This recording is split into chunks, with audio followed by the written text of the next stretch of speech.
Assalamualaikum warahmatullahi wabarakatuh. Di sini saya dari kelompok 3. Kami ingin menjelaskan tentang cara kerja PLTS. Dengan saya sendiri, Amal Fazarpan, dan dengan teman-teman saya. Perkenalkan, nama saya Firdaus Syarama Alvaro.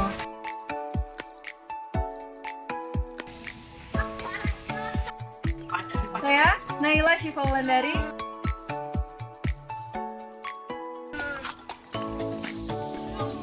Saya Artasya Abduliza.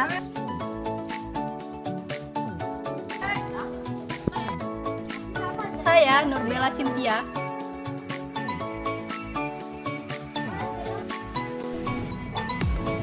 Matahari merupakan energi yang tidak terbatas atau biasa kita sebut energi terbarukan. Matahari merupakan energi yang sangat sering kita temui dalam kehidupan kita sehari-hari. Indonesia merupakan negara yang dilintasi oleh garis khatulistiwa, yang berarti kita akan bisa melihat matahari setiap tahunnya. Jadi kita sebagai warga negara Indonesia harus tahu cara pemanfaatan energi listrik dari sumber matahari tersebut. Pembangkit listrik tenaga surya adalah pembangkit listrik yang mengubah energi surya menjadi energi listrik. Pembangkit listrik dengan energi surya dapat dilakukan secara langsung menggunakan fotovoltaik atau secara tidak langsung dengan pemusatan energi surya. Dalam 2 dekade terakhir, kontribusi energi matahari ke pasokan energi total dunia telah bertumbuh secara signifikan. Video ini akan menunjukkan bagaimana sel surya atau sel fotovoltaik menghasilkan listrik. Energi dari matahari adalah energi yang paling berlimpah dan tersedia secara cuma-cuma di planet bumi. Untuk memanfaatkan energi ini, kita perlu bantuan dari unsur paling berlimpah kedua di bumi, pasir. Pasir harus diubah menjadi 99,999% kristal silikon murni untuk digunakan dalam sel surya. Guna mencapai hal ini, pasir harus melalui proses pemurnian yang rumit seperti yang ditunjukkan. Silikon mentah akan diubah menjadi bentuk senyawa silikon gas dan kemudian dicampur dengan hidrogen untuk mendapatkan silikon polikristal yang sangat murni. Silikon ingot ini dibentuk kembali dan diubah menjadi irisan sangat tipis yang disebut dengan wafer silikon. Wafer silikon adalah jantung dari sel fotovoltaik. Ketika kita menganalisis struktur atom silikon, atom-atom ini saling terikat. Ketika Anda terikat dengan seseorang, Anda kehilangan kebebasan Anda. Demikian pula elektron dalam struktur silikon yang juga tidak memiliki kebebasan bergerak. Agar penelitian menjadi lebih mudah, mari kita lihat struktur 2D dari kristal silikon. Bayangkan atom fosfor dengan 5 elektron valensi yang disuntikan ke dalamnya. 1 elektron bebas bergerak. Ketika elektron dalam struktur ini mendapatkan energi yang cukup, mereka akan bergerak bebas. Mari kita coba membuat sel surya sederhana dan hanya menggunakan jenis bahan berikut. Ketika terkena cahaya, elektron akan mendapatkan energi foton dan akan bebas bergerak. Namun, gerakan elektron ini bersifat acak dan tidak menghasilkan arus melalui muatan. Untuk membuat aliran elektron searah, dibutuhkan kekuatan pendorong. Cara mudah dan praktis untuk menghasilkan kekuatan pendorong adalah P-N junction. Mari kita lihat bagaimana P-N junction menghasilkan kekuatan pendorong. Mirip dengan doping tipe N, jika Anda menyuntikkan boron dengan 3 elektron valensi menjadi silikon murni, akan ada 1 lubang untuk setiap atom. Ini disebut doping jenis P. Jika 2 jenis bahan yang didoping ini bergabung bersama, beberapa elektron dari sisi N akan bermigrasi ke sisi P dan mengisi lubang yang tersedia di sana. Dengan cara ini, daerah deplesi terbentuk, di mana tidak ada elektron dan lubang bebas. Karena migrasi elektron, batas sisi N menjadi sedikit bermuatan positif dan sisi P menjadi bermuatan negatif.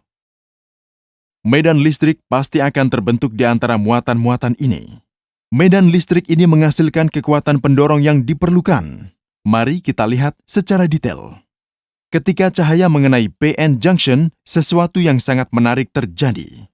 Cahaya mengenai sisi N dari sel PV, kemudian menembus dan mencapai ke daerah deplesi. Energi foton ini cukup untuk menghasilkan pasangan lubang elektron di daerah deplesi. Medan listrik di daerah deplesi mendorong elektron dan lubang keluar dari daerah deplesi.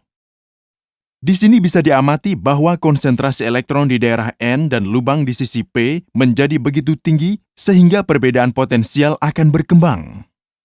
Segera setelah kita menghubungkan muatan apapun di antara sisi-sisi ini, elektron akan mulai mengalir melalui muatan. Elektron akan bergabung kembali dengan lubang di sisi P. Dengan cara ini, sel surya terus-menerus memberikan arus searah.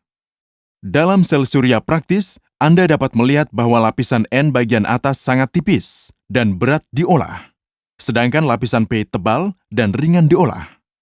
Ini untuk meningkatkan kinerja sel. Amati pembentukan daerah deplesi. Patut diketahui bahwa ketebalan daerah deplesi jauh lebih tinggi di sini dibandingkan dengan kasus sebelumnya. Ini berarti bahwa karena terkena cahaya, pasangan elektron lubang dihasilkan di area yang lebih luas dibandingkan dengan kasus sebelumnya. Ini menyebabkan pembentukan lebih banyak oleh sel PV saat ini. Keuntungan lainnya adalah karena lapisan di atas yang tipis, maka lebih banyak energi cahaya dapat mencapai daerah deplesi. Sekarang, mari kita menganalisis struktur panel surya. Bisa dilihat bahwa panel surya memiliki lapisan yang berbeda. Salah satunya adalah lapisan sel. Anda akan kagum melihat bagaimana sel-sel PV ini saling berhubungan. Setelah melewati jari-jari, elektron dikumpulkan di busbar.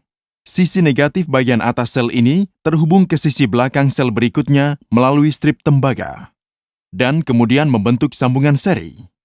Ketika Anda menghubungkan sel-sel yang terhubung secara seri, sejajar dengan sel seri lain, Anda akan memperoleh panel surya.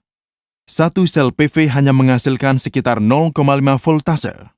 Kombinasi seri dari koneksi paralel dan sel meningkatkan nilai arus dan tegangan ke rentang yang dapat digunakan. Lapisan EVA pada kedua sisi sel adalah untuk melindungi dari guncangan, getaran, kelembaban, dan kotoran. Mengapa ada dua jenis tampilan panel surya yang berbeda? Ini karena perbedaan struktur kisi kristalin internal. Dalam panel surya polikristalin, beberapa kristal terorientasi secara acak. Jika proses kimia kristal silikon dilakukan satu langkah lebih jauh, sel-sel polikristalin akan menjadi sel-sel kristal mono. Meskipun prinsip-prinsip operasi keduanya sama, sel-sel kristal mono memberikan konduktivitas listrik yang lebih tinggi. Namun, sel-sel kristal mono lebih mahal, sehingga tidak banyak digunakan. Meskipun biaya menjalankan sel PV dapat diabaikan, total kontribusi energi global fotovoltaik surya hanya 1,3%. Hal ini terjadi terutama karena biaya modal dan kendala efisiensi panel surya fotovoltaik yang tidak sesuai dengan opsi energi konvensional. Panel surya di atap rumah memiliki pilihan untuk menyimpan listrik dengan bantuan baterai dan pengendali muatan surya. Namun, dalam kasus pembangkit listrik tenaga surya dalam jumlah besar, penyimpanan yang dibutuhkan tidak mungkin dilakukan. Jadi, umumnya panel surya ini terhubung ke sistem jaringan listrik dengan cara yang sama dengan output pembangkit listrik konvensional lainnya. Dengan bantuan inverter daya, DC diubah menjadi AC dan diumpankan ke grid. Mohon dukung kegiatan edukasi Learn Engineering di patreon.com dan jangan lupa untuk berlangganan saluran berbahasa Inggris kami. Terima kasih.